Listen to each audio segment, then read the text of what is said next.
I kind of I did my time there, and I had other things that I wanted to do, such as play jazz and play fusion music, and the business was getting weird with George and myself. So I remember Mudbone, talking to him. We're on the tour bus, and I'm sitting next to him, and I'm talking to him about me meeting George Duke and Stanley Clarke and Chick Corea, and how great these guys are. And he looked at me square in the eye and says, "Man, if that's what you want to do, why don't you just go out and do that, man? It's like you got the talent for it, just go do it." And it's like nothing worth a try, then try. You got to try it and see. He said, "What the worst thing can happen is like you could failing, but even then you still get up and dust yourself off and just keep it moving. You got the talent." I looked at him. I looked at him and I said, thought to myself, he's right.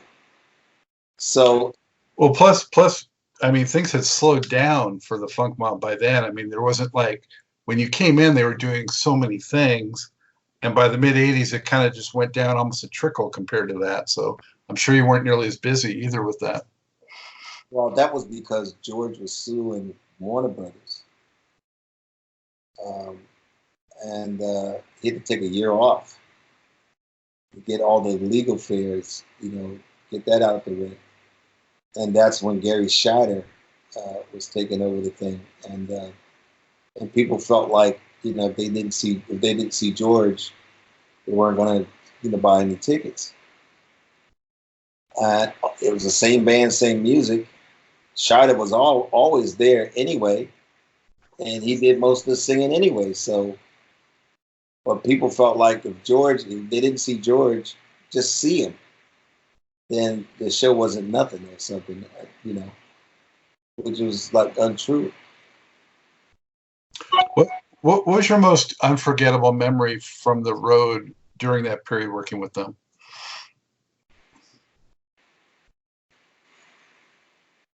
Well, there's some things I got to keep to myself because you guys were a bunch of nuts. I'm trying to think, what could I tell without anybody getting in trouble?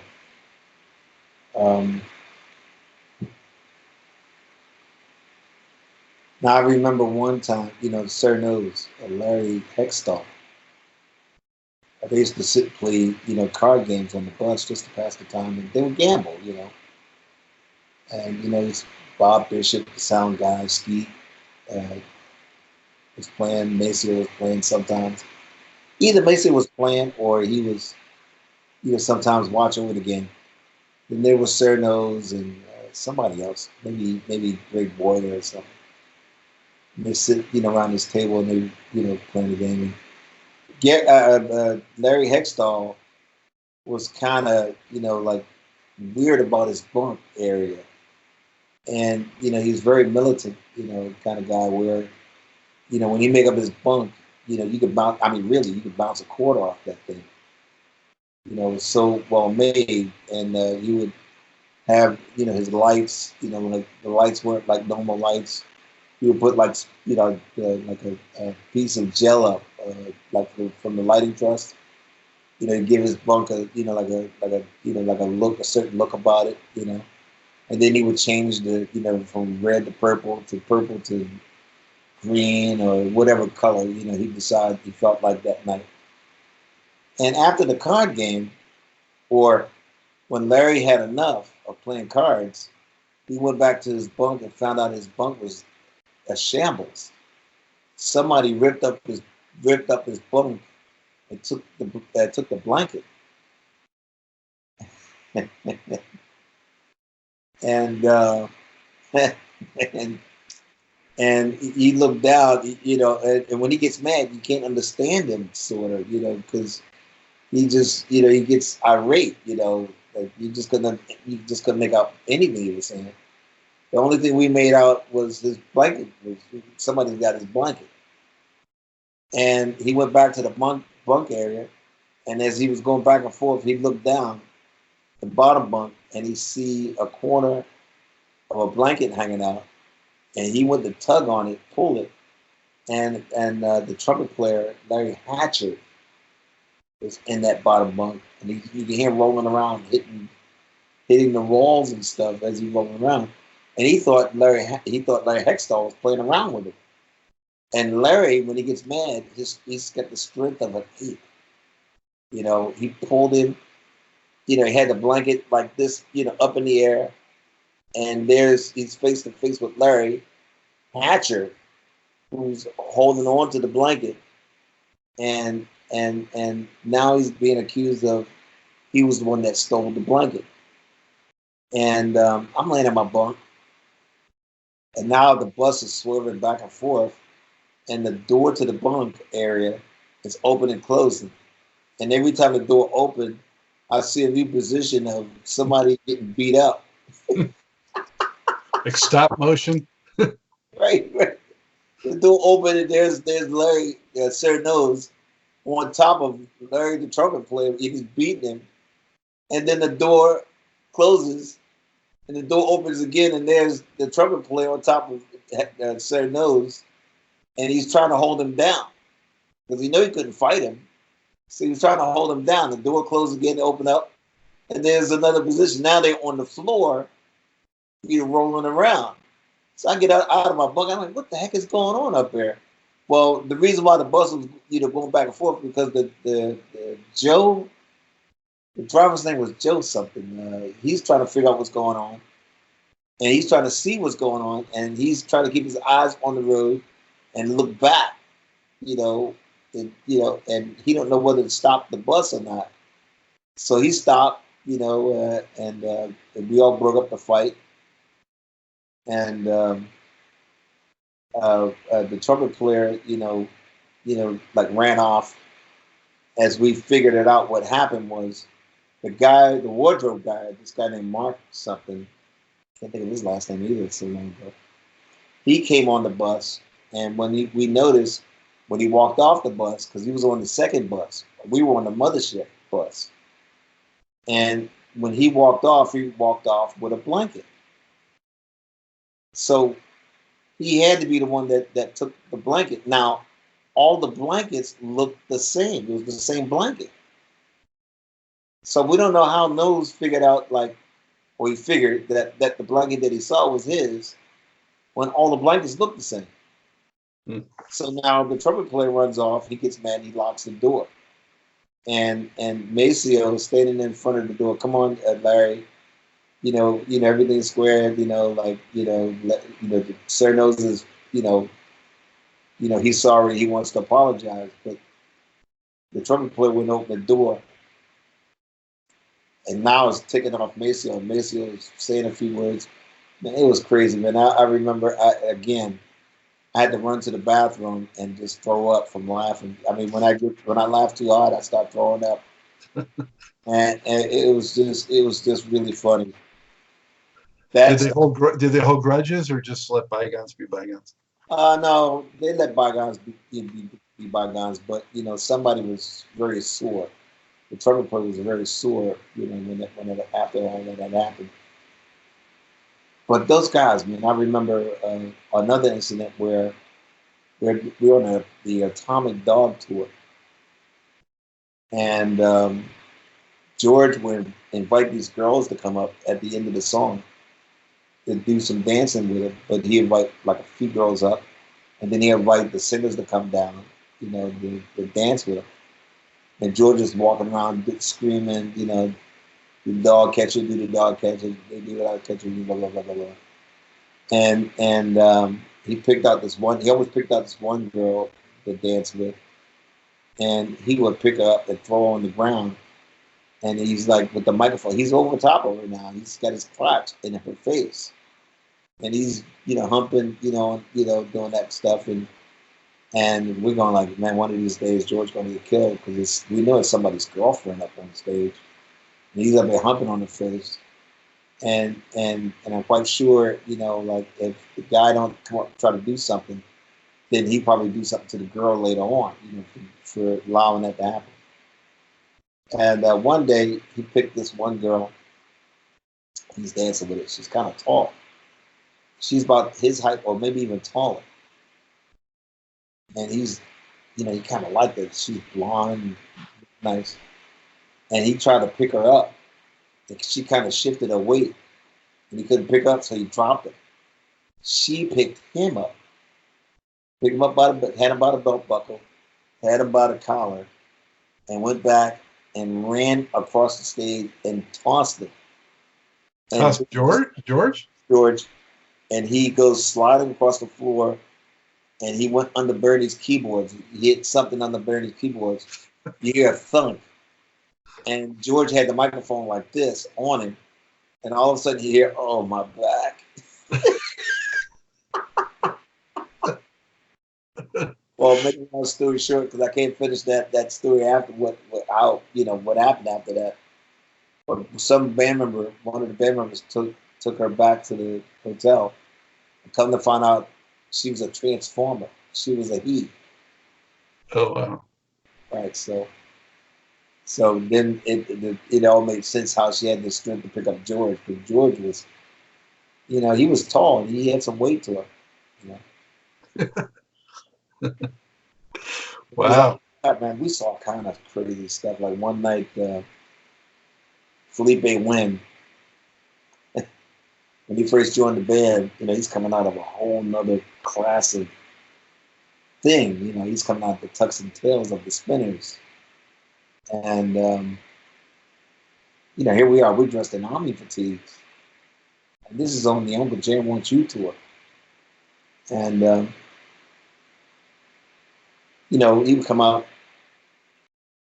prance around in his black tux, and he would aim his cane at one of the pods, and it didn't go off. So he walks around some morning, he's looking off to the side of the stage to look at the pyro guy. Everybody's looking up at the mothership because they thought they saw something wrong with it. And because one night the mothership it came down on fire one time. One of the gels caught fire. And back then there was real lights, but no LED lights that they use now. And so he's looking up, he's looking at this thing. Guy wasn't paying attention. And Felipe is prancing around some more. He aimed at the right one and it didn't go off. So Felipe got on the microphone and called the guy racist. And that got the guy's attention. He's like, what? Did I hear that right? What did he say? And one of the other guys in the crew told him what he said. And it kind of broke his heart a little bit, because it was a black band that had a white road crew. And if you mess with them, you had to mess with us. If you mess with us, you got to mess with them. We had each other's backs, And he's like, how dare he call me a racist? What the, And at that time, we had a guy who was he went to Vietnam. He was doing, the pyro. And he was already known he was the guy not to mess with. Because if he didn't like you, all of a sudden, late night at the end of the tour, you find your doors get blown off the hinges. As he's trying to get back at you, And we just knew he was going to get back at Felipe. And months went by. Nothing happened. And we're waiting. We were like, okay, well, nothing happened this month, maybe next month, or somewhere in this month. Nothing happened. Like 3 months later, that we're about to come to a close at one of those tours. Felipe comes out. He's got he's wearing a baby blue tuck with tails, and he's prancing around on knee deep. He aimed at this pyro on the left, or no, he aimed it at the right this time. It didn't go off. He looked at the guy, and the guy's just standing there looking at him, smiling. Nod his head like this. And, Felipe is like, come on, man, come on. So he walks around some more, and he aimed his cane at the pyro on the left. The one on the right went up. And also you hear this loud explosion. Go, boom! And the guy the guy's like, he was so professional about how to mix stuff. He would blow towels out of the ceiling at some of these places. But this time he loaded it up with all this smoke, where the whole stage got so smoky. I couldn't even see the drums in front of me almost. I saw the snare drum, but I couldn't see the rock toms. And I definitely couldn't see Skeet. Nobody could see each other. The smoke is clearing up. And then all of a sudden, you remember that guy the actor named Joe E. Brown from the 60s or the 50s? He made a. If I saw him, maybe. Yeah, not by name. He's a thin guy who wore glasses, and he made a career by the way he yells. If something happens, he had a crescendo, and then it gets louder and louder and louder. Well, that's what we heard. We heard this yell from faint, and then it got louder and louder as the smoke cleared. We could see Philippe running across the stage, and he's on fire. Little fire coming out of the tails of his tuck. And, so I got the best seat in the house. I'm back there looking at him going by. And then I look at Skeet. Skeet look at me. We shrugging our shoulders. And then all of a sudden you hear the yell again. And then he's coming back across the stage. Now he's got two guys after him, but they're laughing. And they couldn't catch him because they were laughing so hard. And then he disappeared off to the right side of the stage. I look at Skeet again. He's got the concerned look like, what's going on? Because we thought he was dead. We thought when the smoke clears, you're just going to see a body on stage. And then all of a sudden, for the third time, he runs across, and he's got two guys, and now he's got two other guys meeting him as he's running towards right to left. And they catches him, and they picked him up and threw him on the floor and started rolling him on the floor, on the carpet. And it wasn't funny then, but then after it was all said and done, I'm playing like, oh, well, at least he's alive, I'm thinking. and I looked at Skeet, and we just looked at each other. Skeet started laughing, and then I started laughing, and because it looked like they were scratching a record on stage, like, and it was just. How was the crowd reacting? Could you tell? They were surprised from little I remember, and they didn't know whether it was an act or not. Yeah. But you're convinced it was retaliation? Oh, definitely. Yeah. Oh, definitely. He wouldn't have done it if it wasn't for that, for what he had said earlier. And we all knew it. I was going to say, what was Felipe's personality like in general? Well, I got to know him, and that song Sadie was truly about his mother. He couldn't, he would run off stage before he could finish it. Every time when we played it. And he was kind of one of those kind of fathers. He had two sons who I never met. He would call them at a certain time of night, to call them, to wish them good night and before they went to bed. He's that kind of guy. And then I learned that, the guy, he had a heart of an angel that we as a band didn't know, because everybody was too busy hating him because he was just different, George knew it, because George knew him. Bootsy knew it because Bootsy knew him. But the band at that time didn't know it. They didn't know what kind of guy he was. And then they didn't give him the time to get to know him. Now I got to know him because right after Funkadelic, I was working with Sheehan Records. I was the in-house drummer for Sugar Hill at one time. I wanted to ask you about that because there's some confusion, I think, whether it was Keith LeBlanc or you or. No, Keith was there before I got there. Okay. Yeah, because there were some nights where the Sugar Hill gang opened for us. And that's how I got to know Doug Wimbish and Skip and Keith and all those guys from Connecticut. And I don't know what happened between Keith and organization. But Doug brought me in. Doug Wimbish was the one that brought me into that whole thing. And that was a trip because, like going from dealing with Funkadelic right into that, it was a whole nother different animal. And seeing how they worked, where, Grandmaster Flash would bring in records and say, learn this.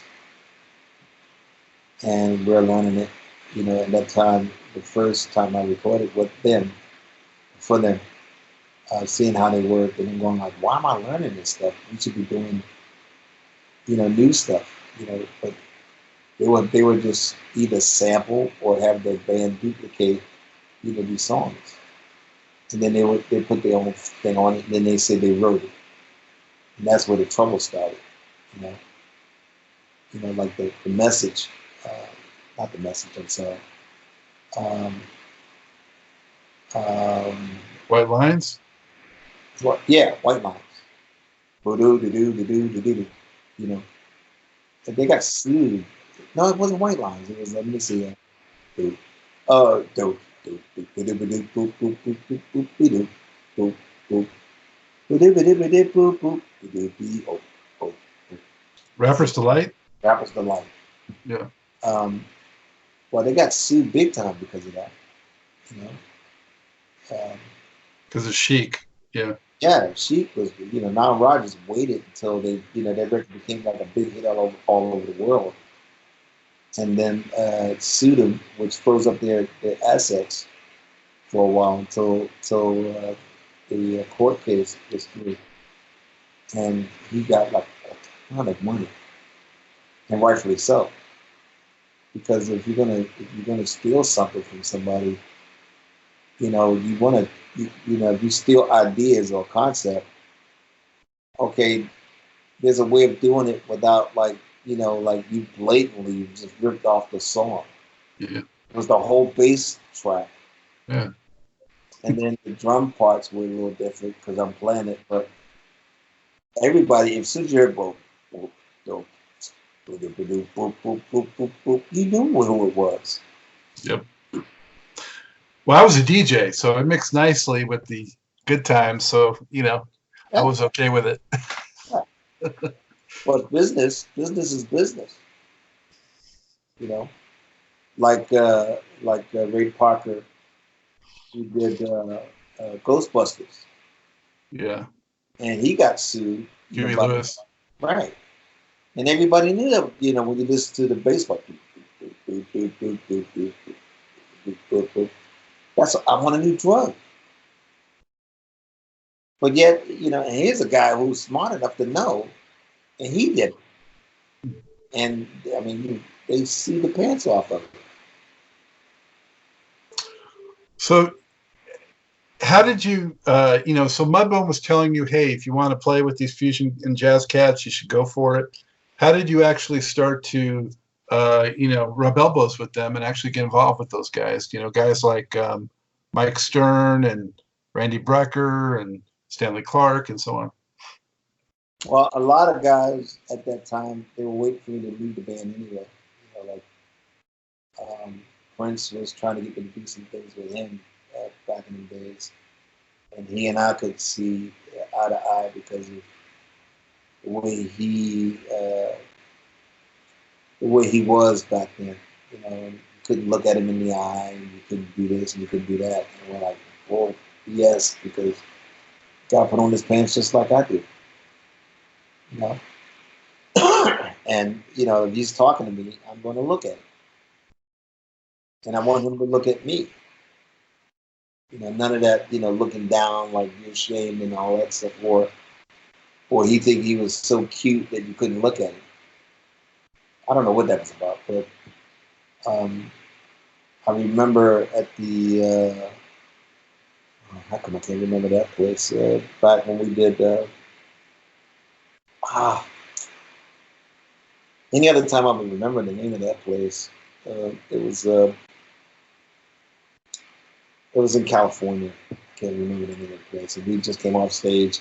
And again, back in them days, we were using real lights, so we couldn't wait for the mothership to come down to cool off the stage because sometimes the stage would The temperatures would be in the summertime, especially. The stage would be like 110 degrees on the stage. It's so hot. Wow. And when the mothership came down, shooting all that CO2 out, it would cool off the stage for a minute, and which caused me to sweat, like crazy because my drum riser was so high. I was up there near in the lights. I'm up there playing, losing weight, and then I would come down. My drum tech would help me down because I was so wet that he was afraid I may slip off the steps. And then I'm walking back towards the dressing room. Santa Monica Civic. That's the name of that place.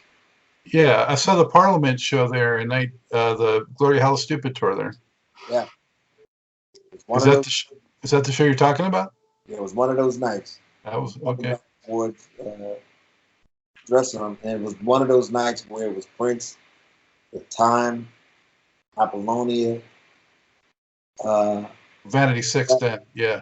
And Vanity, the Gap Band, Chick Corea, Stanley Clarke, Chester Thompson, Phil Collins was at that show, and in the house was some of the Jacksons. Michael Jackson was there.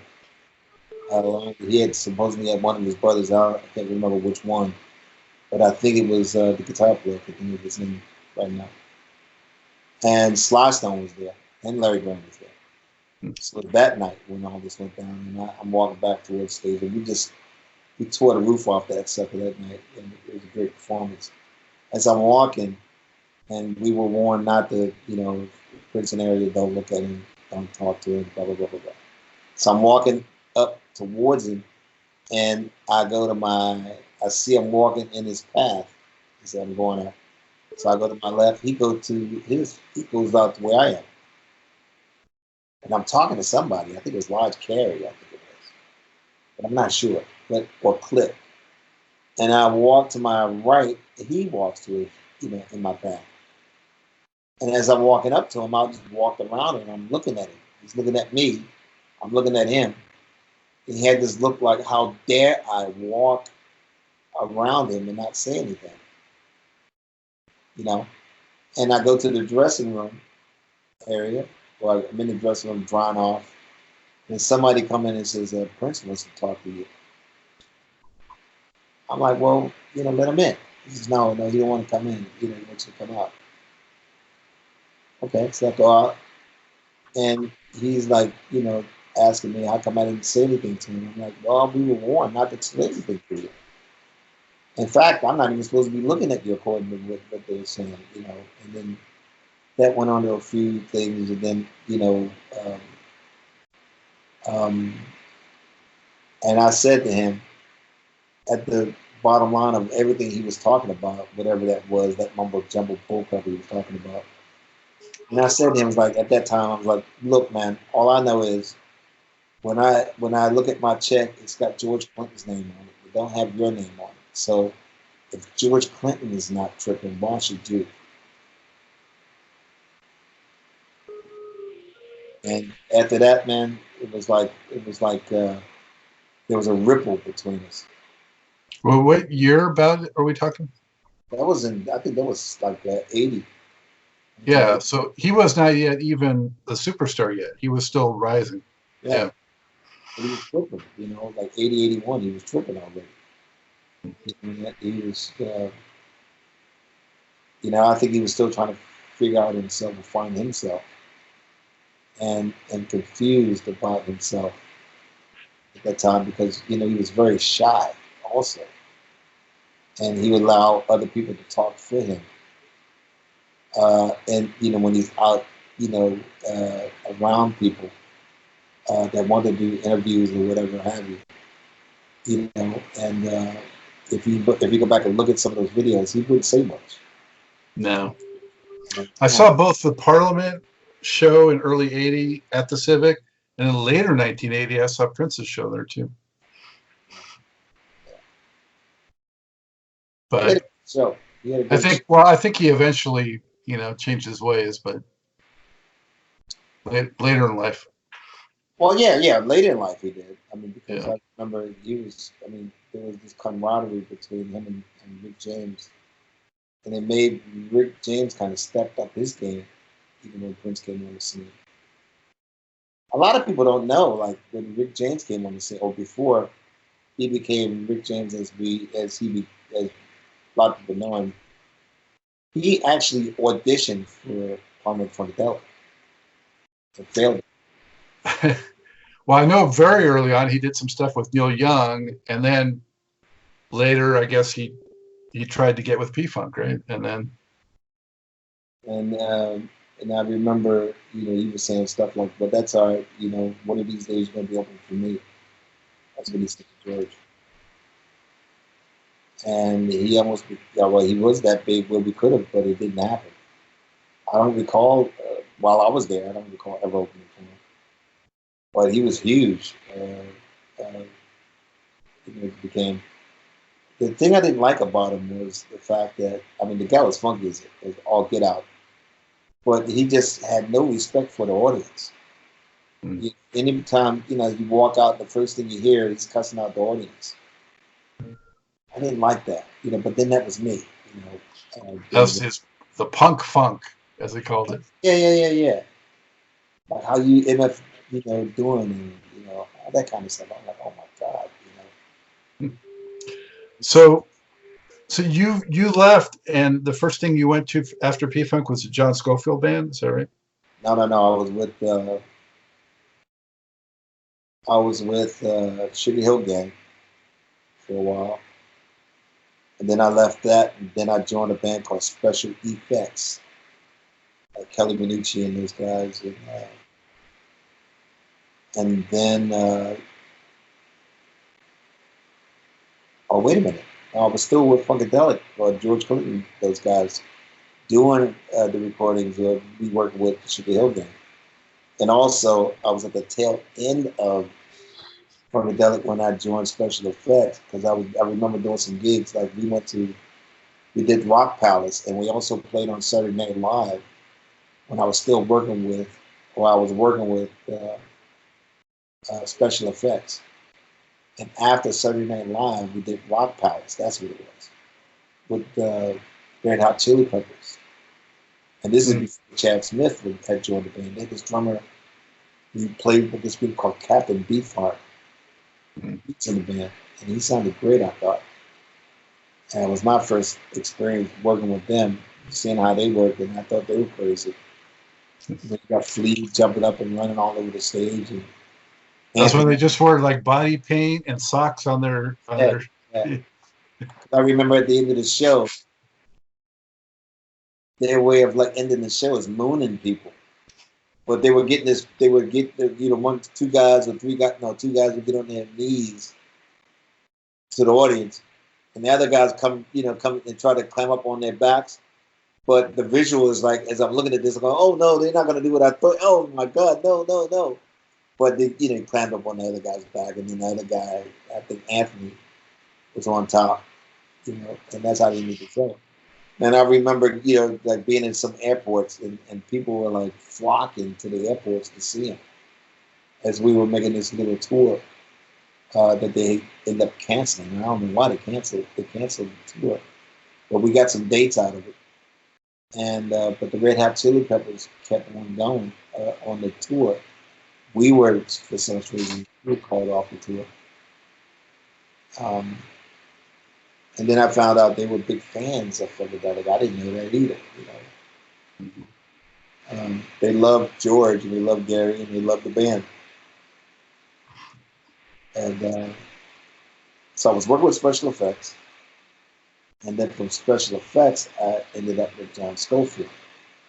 And how that started was Gary Granger was playing with Scofield at the time, the bass player, who's from this area, from the Baltimore, Washington area. And we never played in a band together before, although we had played in a lot of jam sessions that led up, to that before.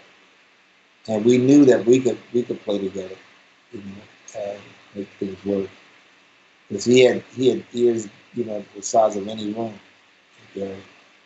and he was very percussive himself on the bass with the thumb thing. The sound was so crystal clear. sometimes I didn't know who was playing drums, whether it was him or me. You know? And so he uh, just came back from Japan, and they were in San Francisco. We were staying at the same hotel. Come downstairs and do something or get some information on where some restaurant was. And it was our night off.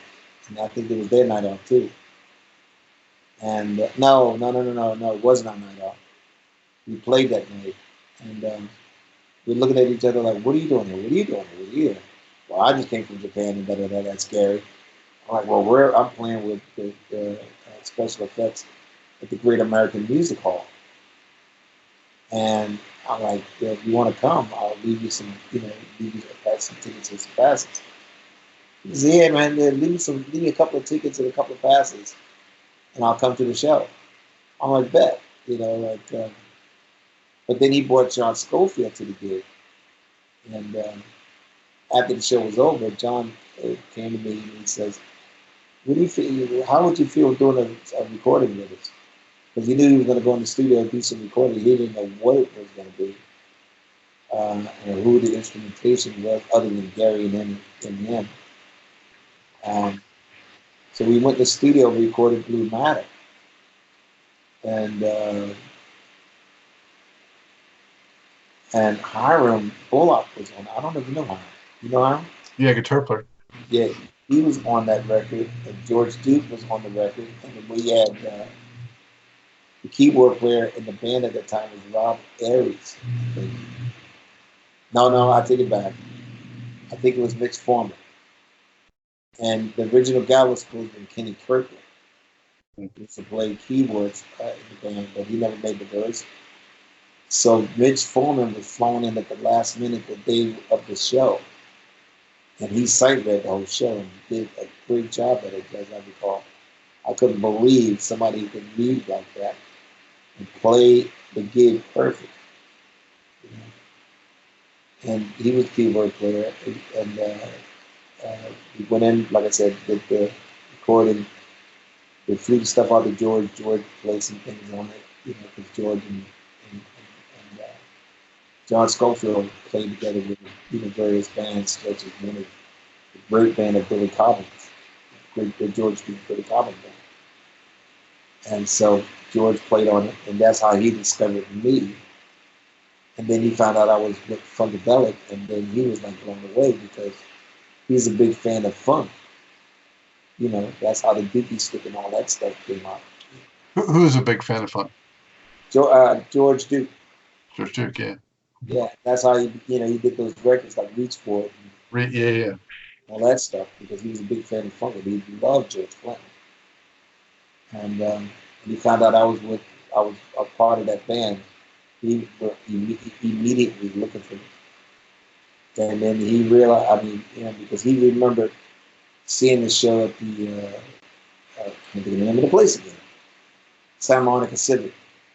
And he was standing out the side of the stage with Chester and those guys looking at me like, this guy's from another planet, The grooves were so strong.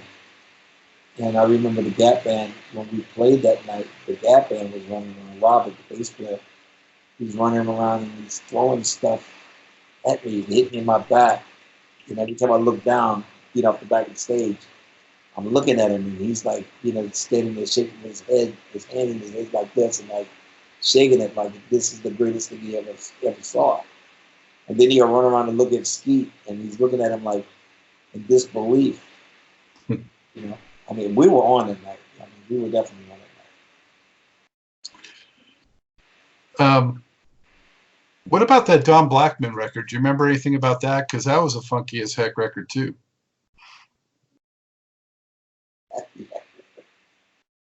I remember a lot about that. In fact, I got some outtakes of it somewhere. Where Don would like he would change the lyrics of the song, as a joke, and we would bust out laughing, or I had to do a pass, overtake, on some things, And I remember doing it, and I'm looking at the control room like, guys, you got that? And they're looking up at the screen. I'm like, what the heck are they doing in there? I'm like, guys, did you get it? And they go, uh-huh, uh-huh, uh-huh. That's what I hear back. And I walk in, they were sitting there watching porno. They're watching porno as I'm pouring my soul into this track, like trying to get it. I'm like, guys, no, come on now. Did you really get it? And they go like, yeah, well, we think we did. Well, let's listen back. And y'all like, turn the freaking screen off. They turn it off, and now we're back into the track. And they're like, oh, yeah, we definitely got it, Or they would play, I don't know if you heard this guy named, oh,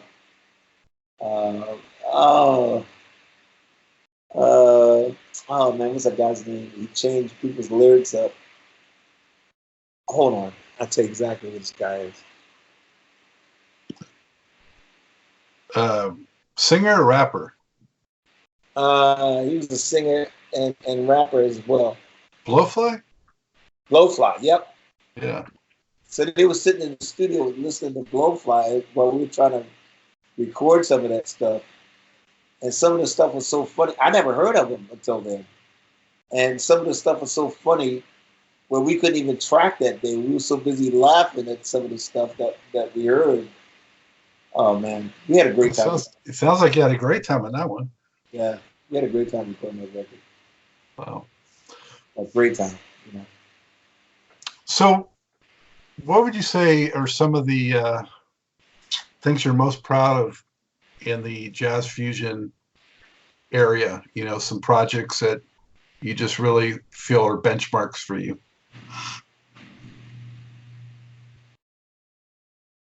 I was working with John Scofield, John McLaughlin especially. I never dreamt in a million years I would be working with him.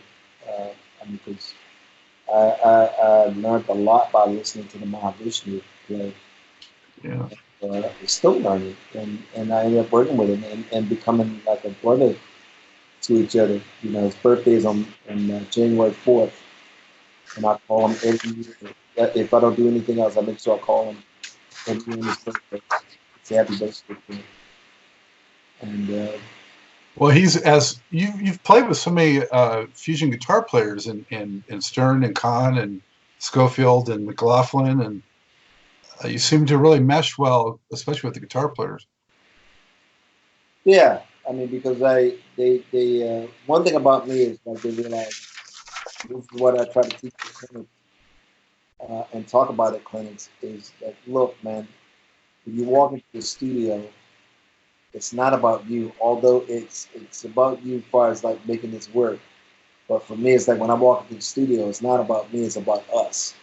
And what I mean by that is, like when we play these songs, how do we make this work? How do we make this feel good? How are we going to make this come across? And the key word is we. It ain't me. Yeah, I'm one of the equations of it. But I got to play well with that bass player. And no matter who he is and how great he is, I got to, like find some kind of way to make that feel good. And the same thing with the bass player. Like when you work with Anthony Jackson, for instance, Anthony Jackson had things before you even get there, which kind of surprised me sometimes. Working with him. Do this drum fill, and I'm getting ready to hit the one on the end of one, and he already heard it. He's on it. I'm looking over at him like, how did he know? But it's just one of those things where when they hire you. But when they hire me, they know I got chops and I got these facilities. They know, I got, capabilities of playing grooves. And they trust me enough to know that I'm not going to come in there and turn it into a chop fest unless it's one of those kind of records, And they know that I'm capable of doing that, But the main important thing is while I'm doing that, how it comes across and how comfortable it is. I remember, some friends of mine who are drummers, and they go like, man, you're one of the only guys I've ever heard that can make odd time. Mike Stern said this too. He says, you're one of the only guys I've ever heard that can play odd time signatures, and it don't even feel like it's that odd time signature. So smooth with it. Yeah, like 7 to me is like playing 4/4. 19 to me is like playing 4/4. And if it feels that way to me, then it's gonna come across like that. But with these young guys, like they come in and they got chops, they're like, oh, I'm so good, I'm great, and then they're the ones get fired off the gigs, you know. Because One of the projects I think that you really get to show your chops in is the Niacin stuff. yeah, can you still see me? Yes. Okay.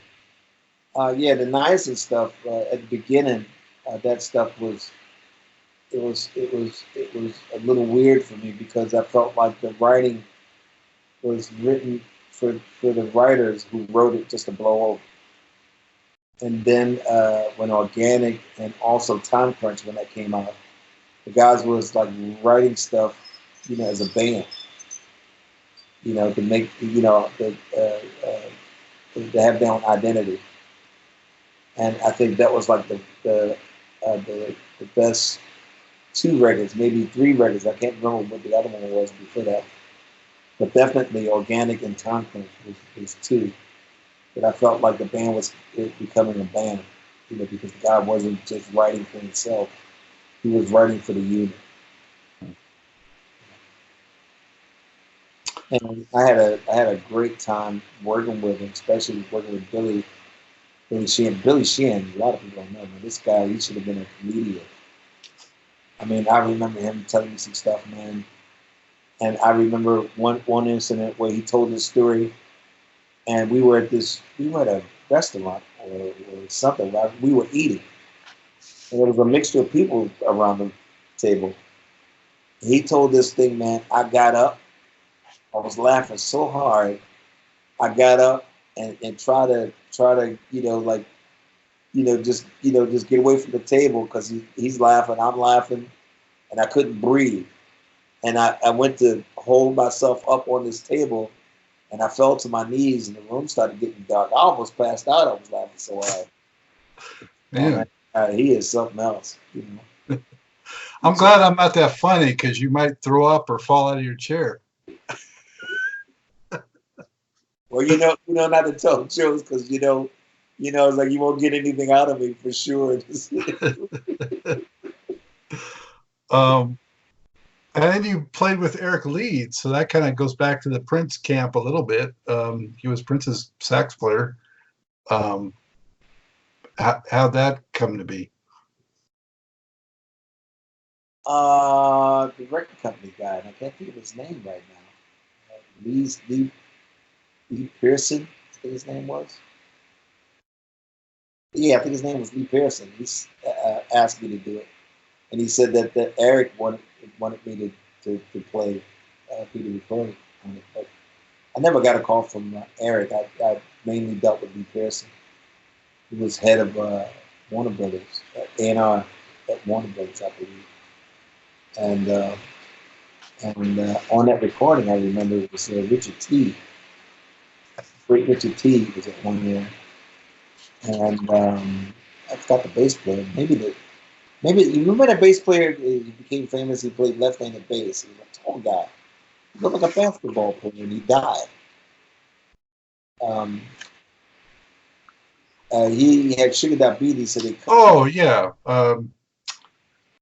is that Wayman Tisdale? Wayman Tisdale. Yeah, He was on that recording, yeah. and so we're trying to figure out how to work this stuff out. Uh, I remember Eric, he didn't know who Richard T was because he kept saying, or he made a request for the piano player, the keyboard player, not to play so churchy, and he never called him by his name. Everybody knew it was the great Richard T. Except for Eric didn't know. It was insulated in that Prince world too long. Yeah. And I remember looking over at the piano room, and I could see charts coming down as when, uh, uh, you know, he would just throw the charts up in the air. and it's like he would just sit there. Richard T would sit there, and look down at the piano, because he felt like that he's playing the right thing. He definitely know how to read music, and he was only playing what was written. He played no more, no less than what was required for him to do on those records. And then yet he was being really pounded on by Eric.